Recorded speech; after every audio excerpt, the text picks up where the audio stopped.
Snow to gold?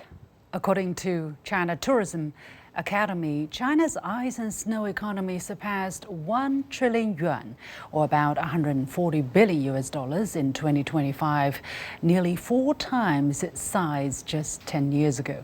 This growth is more than numbers. China is breaking the mold. Ice and snow are no longer limited to cooler northern cities, and the business is no longer just seasonal. Instead, it is spreading across the country and operating year-round. It's also attracting attention from around the world.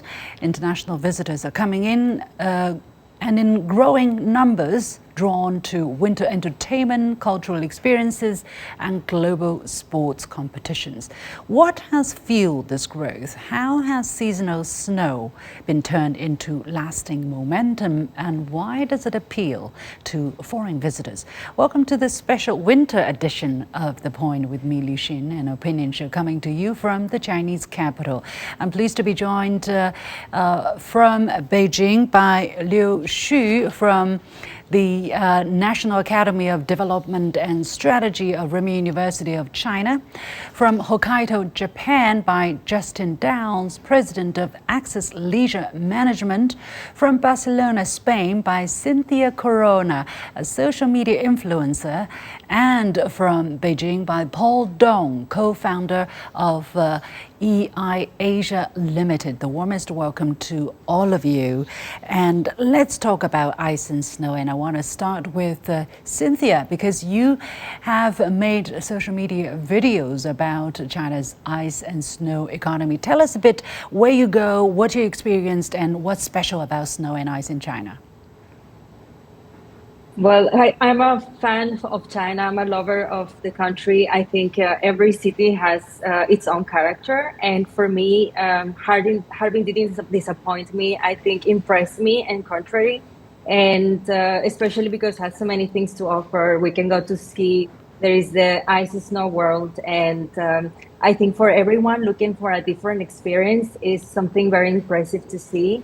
And especially for me that I come from a warm country, this is something unimaginable. It was very cold. For me, this is like a very cold experience. It was minus 20. I have to keep myself warm all the time. But when I was in the ice and snow world, I find it was really big. I think bigger than what I was expecting. And you need your time to walk around and see every sculpture.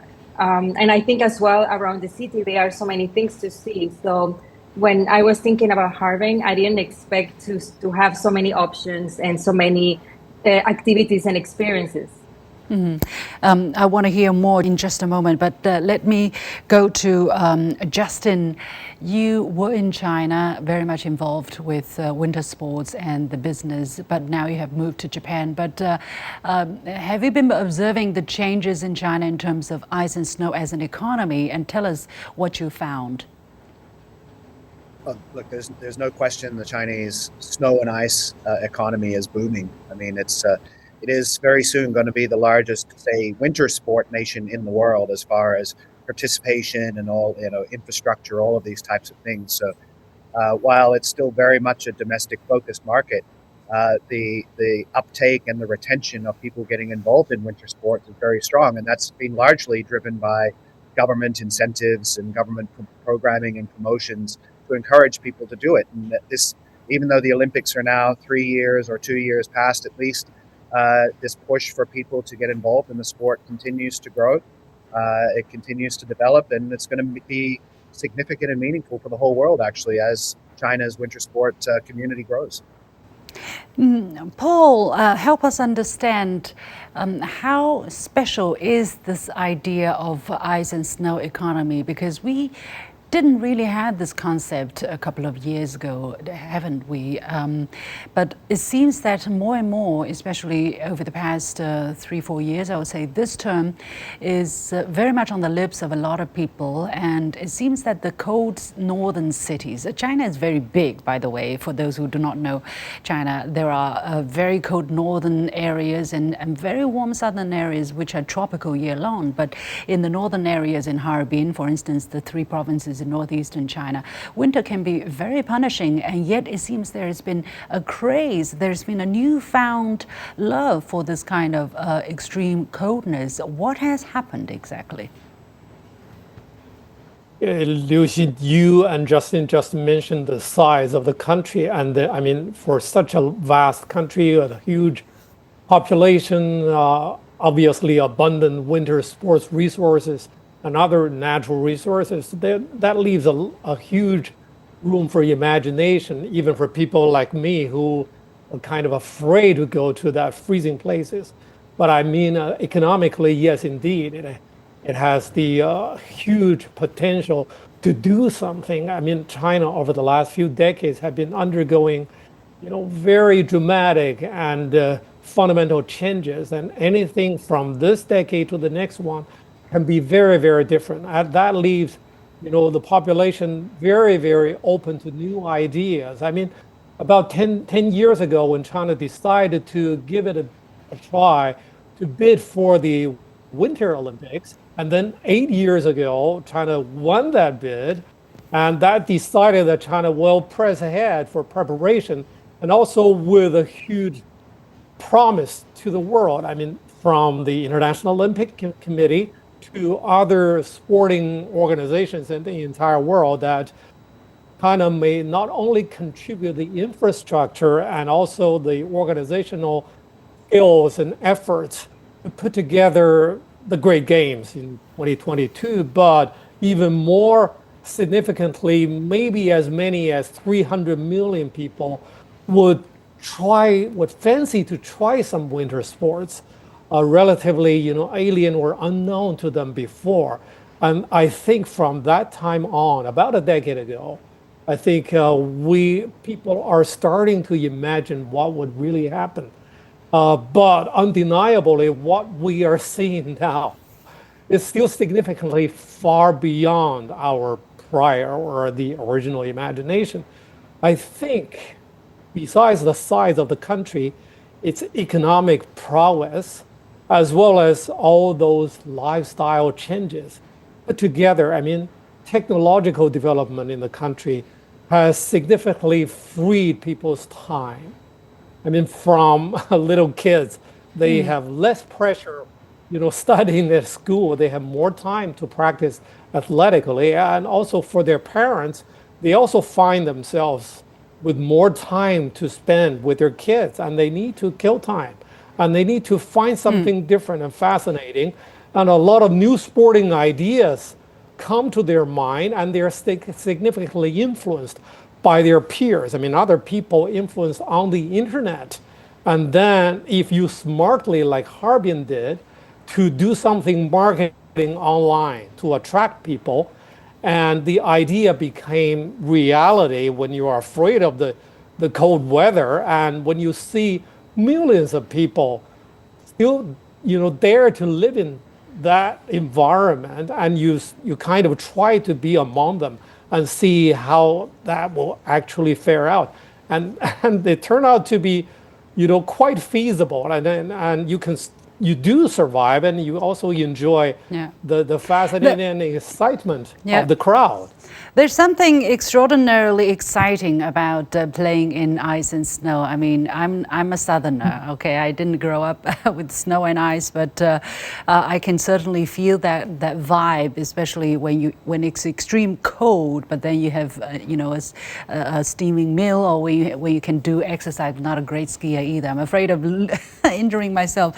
Cynthia, let me come back to you. What have you noticed about China's ice and snow economy? Because there are many European countries, for instance, or countries in other parts of the world, which also has ski resorts. They also capitalize on that kind of economic pattern. Have you noticed anything different in China? Well, I do see the attraction to China is growing in the past years. And I also have seen the perspective of China changing, especially tourism and stereotypes. And I think people start to see other things, beyond the big cities. And what we know about China mostly is just like Shanghai, Beijing, the Great Wall. But I do see that people start looking to experience something differently. And yeah, I think a Harbin in a way resonates with people because, you know, when it's winter, we like to see this maybe Christmassy vibe, and there is no really relation to this with Harbin. But I think this idea of like winter wonderland, I don't know, it's very magical, and we feel attracted to it. So we also want to experience that in a different way, which this means is China with this more Chinese vibes, I would say. How would you rate your experience there? Because after all, I don't know your language proficiency. Were you able to interact with the locals easily enough? Was the transportation accessible and convenient? How about payment, you know, getting in and out of Harbin, so on and so forth? What about the other facilities that's connected as part of the ice and snow economy?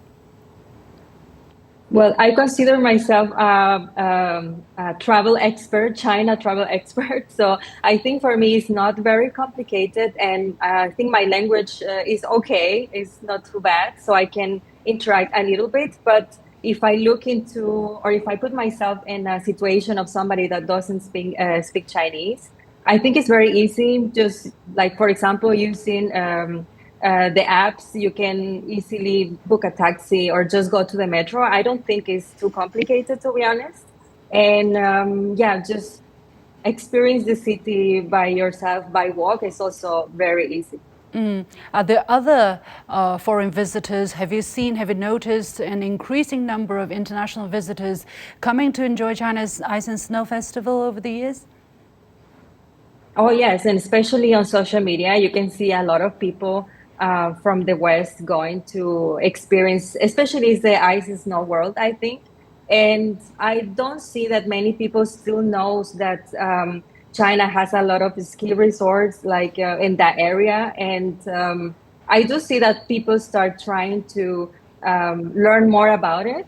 But yeah, I do feel like it's basically all the ice sculptures that they want to experience, they want to see. Paul, how do you look at this? Because my understanding is actually, as Cynthia mentioned, not just in Northeast China, actually, in other remote areas such as northwestern China's Xinjiang, there are extremely sleek ice and ski resorts where people would just take a flight, you know, from Beijing and spend a weekend of skiing and then come back, you know. So the whole ice and snow economy, it needs the support of infrastructure. And would you say that because of China's economic development has reached that level where connectivity, for instance, and people's spending power has reached to a certain level, that it has enabled the kind of economy such as snow and ice economy to flourish under such circumstances? Yes, Lucian, I think when we talk about the ice and snow or snows and ice economy, we primarily refer to winter tourism or you know, winter activities, economic development. And part of it would be sports related, but not all are about sports. I can imagine that for the biggest spot among them all is Harbin, or in neighboring some Heilongjiang provincial places. A lot of people are pedestrians. They walk on the road instead of really practicing, you know, skiing or skating. But they are still ice and snow tourists. They are counted as tourists and contributing to local winter economy. But overall, for the nation, as you just mentioned, that China has a vast country, and I just counted the 700 skiing resorts with thousands of slopes now being counted in China overall for the entire country. More than 20 provinces across the country, to eastern China, to southwestern China, southern China. There is almost no province that without any skiing or skating facilities now. I mean, every province or municipalities are giving increasing weight to the development of winter sports to attract tourists, at least from the local places. I mean, people live in neighboring counties and cities close to metropolitan areas, they can come to Guangzhou, they can come to Shenzhen to enjoy some more convenient and nearby facilities to have the fun. I mean, overall, yes, winter sports, ice and snow sports are playing a key role in this entire concept of ice and snow economy. And local governments are, they can now spare any efforts. Just they are afraid of being left behind too far from other places. But when it comes to more professional or skiing for those more skillful practicing fans, I mean, you can count it. You can count Xinjiang, Jilin, and Zhangjiakou at the three most shiny spots. Even more professional than those areas near Harbin, but they are a different picture. They contribute more to the professional sporting development of skiing when it comes to professional organization and also the development of clubhouses in those places. But overall, I think each province or municipality has its own positioning in competitions, which is becoming more and more fierce among Chinese provinces and regions. I think when you see competitions within China, you see more potential for it to develop. Let me try to go to Professor Liu Xu from Renmin University of China. Professor Liu, actually we see the beginning of 2024, a real craze on the Chinese social media, on the domestic platforms, where a lot of people from southern China will flock to northern China to just experience the extreme cold and experience the local culture, which is very different from where they come from. From where they come from is mild temperature, warmer winter, more humid. The people are maybe slightly tinier in size, different greasy culture. How has that come about, and has that in return shaped the trend of people's love and penchant towards ice and snow in winter? Well, that's a very interesting question. I think China's ice and snow economy has expanded from being primarily concentrated in the northern regions to become a nationwide phenomenon. Okay?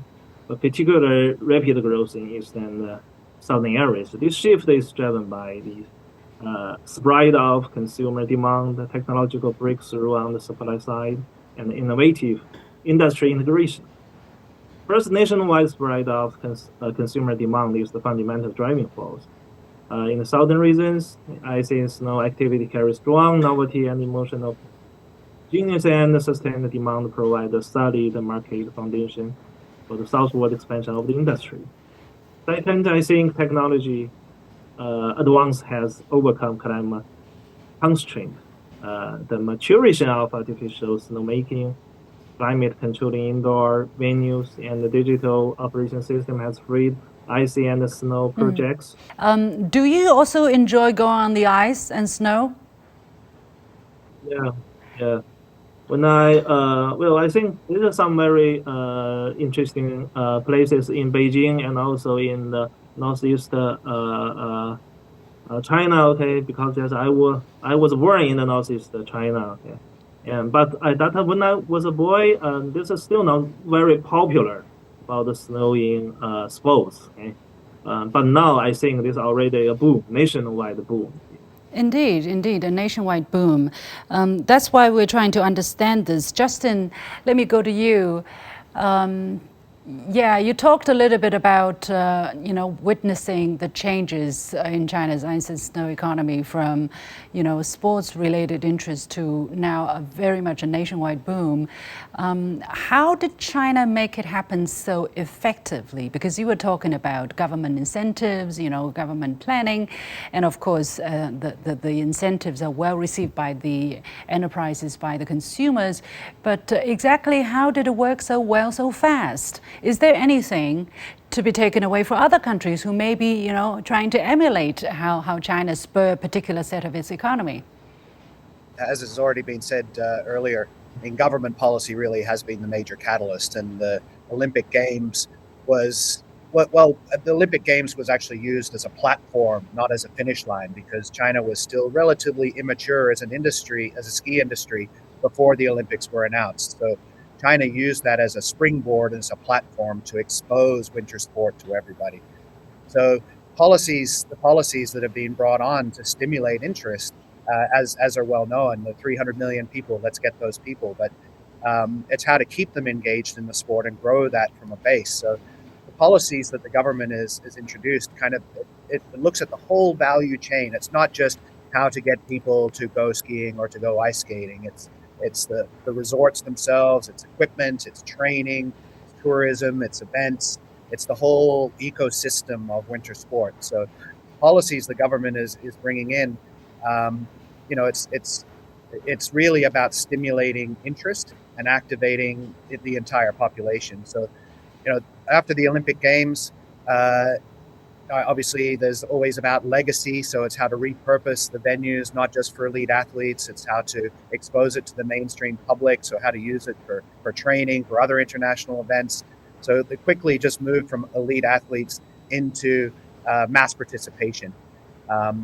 Things like you mentioned it before about infrastructure, high-speed rail and airports and new highways, all of these types of things made getting to the venues, any venue, anywhere in the country, far more accessible.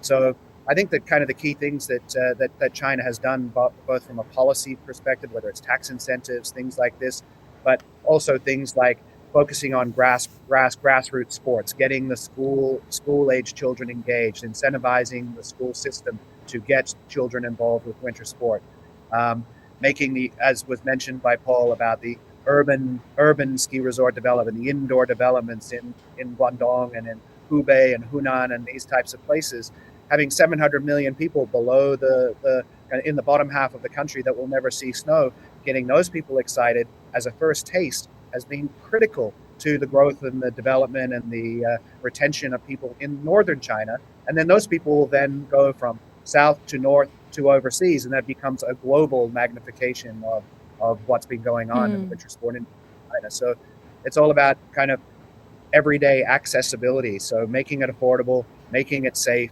making it accessible is really what's made this industry come to be where it is now.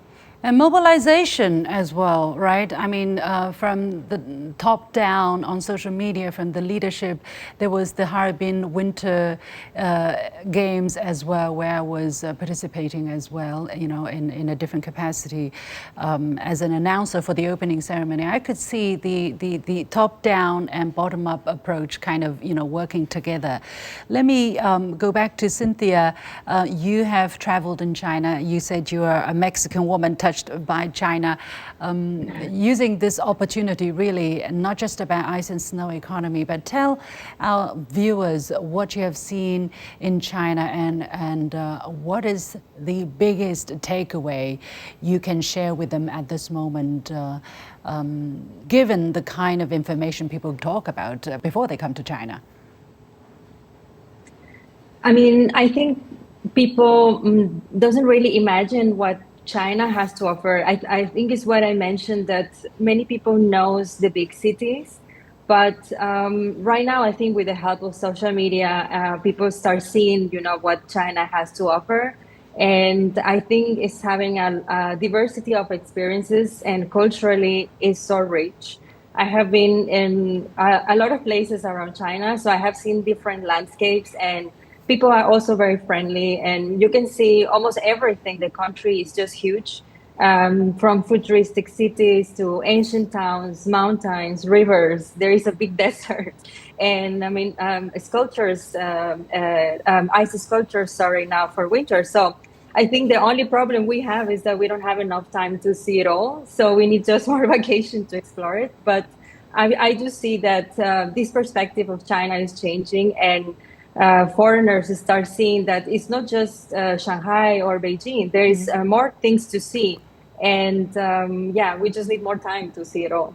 Not just for you, the Chinese, we also need a lot of time. That's why the Southerners flock to northern China, because they want to experience. Professor Liu, give me a quick number, a quick guess. For instance, China's ice and snow economy jumped 4 times in the past 10 years. How much bigger, how fast would it grow, let's say, over the next 5 years? Would you give a wild guess? I think it will become greater. Yeah, it's just not only because of boom, and also I think it's become a kind of culture. Okay? And I think I see economy, when we talk about it, it's an economy. It's not only cover the sports, but also some other tourist things. Okay, for example. We could take some delicious food, which only could be provided in winter. Okay? I think I still remember when I was a boy in the northeast China, there's a lot of very, very delicious food there. But when I come to Beijing or other part of China, I don't have the chance to have it. I still remember that. It's a good memory. I think not only the people from the southern part of China, but also from abroad could enjoy these things. Okay? And also I think it already become a part of culture, and those culture related to the understanding of the country, understanding of the nature. Okay? It will make the people to to go beyond what they the limitation, okay, what they are living environment. Okay? So I think that will create the great opportunity for the further development of the IC economy in China. Okay? And also, as you mentioned, also other experts mentioned about this, in China, we also have a strong, the promotion and also the implementing our driving force, not only from the government, but also from the common people. The people would like to take some, fresh activities, and to enjoy the fresh air, enjoy the fresh nature. And also, I think this also will create the new image of China for the different people from different places. Indeed, you have mentioned something very interesting. Isn't it a great learning experience among the Chinese as well? You know, when Southerners flock to northern China, it's also about understanding us as a people, you know, because the country is so big and our habits, our experience, our cultures are very, very diverse. So I think that creates an excellent opportunity while making some money, while having some fun, while eating some good food and having sports. Now the ice and snow, the charm of the ice and snow economy is a bit more clearer to me.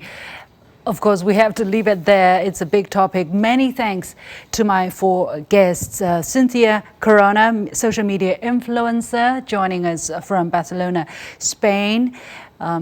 Professor Liu Xu, research fellow at the National Academy of Development and Strategy of Renmin University of China. Justin Downs, president of Access Leisure Management, joining us from Hokkaido, Japan.